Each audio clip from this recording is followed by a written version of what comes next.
Simiyu oye! Dr. Samia Suluhu Hassan oye!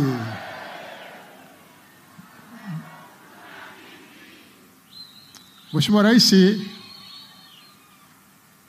juzi wakati tunazindua jengo la TRA ulisisitiza juu ya umuhimu wa nchi yetu kuweza kujipanga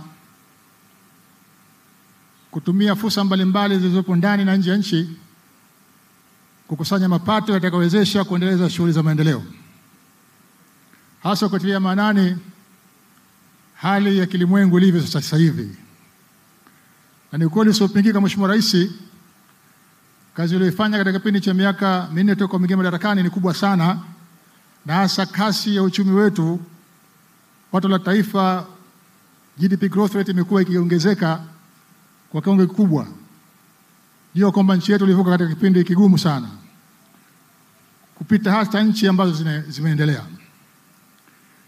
Mheshimiwa Rais, katika kuhakikisha dhamira yako hiyo inatekelezwa na kwa misingi ambayo umeiacha kwenye ofisi ya makamu wa rais tokea kipindi ambacho wewe ulikuwa makamu wa rais, lakini hata ulivyokuwa waziri katika wizara hii, na matunda yake ndio haya ambayo tunaona leo kwa mradi ambao tunazindua. Nataka nikuhakikishie Mheshimiwa Rais, Wizara ya Nchi, ofisi ya makamu wa rais itatekeleza maelekezo yako kwa vitendo kuhakikisha sekta ya mazingira inatoa mchango mkubwa katika kukuza pato la taifa la nchi yetu.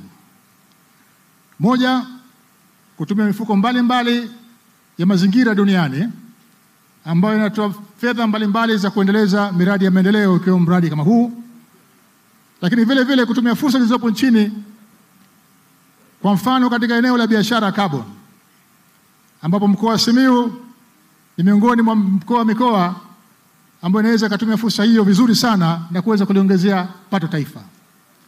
Lakini hata katika eneo la sekta binafsi, kwenye maeneo ya hati fungani, ni maeneo ambayo Mheshimiwa Rais tutahakikisha kwamba kama ambavyo umeelekeza na kama ambavyo umeweka misingi, tutasimamia chini ya Mheshimiwa Makamu wa Rais na miongozo yake na miongozo yako wewe, kuona kwamba dhamira yako inatimia, na katika bajeti ijayo mchango wa pato la taifa kutoka sekta ya mazingira uonekane umekuwa.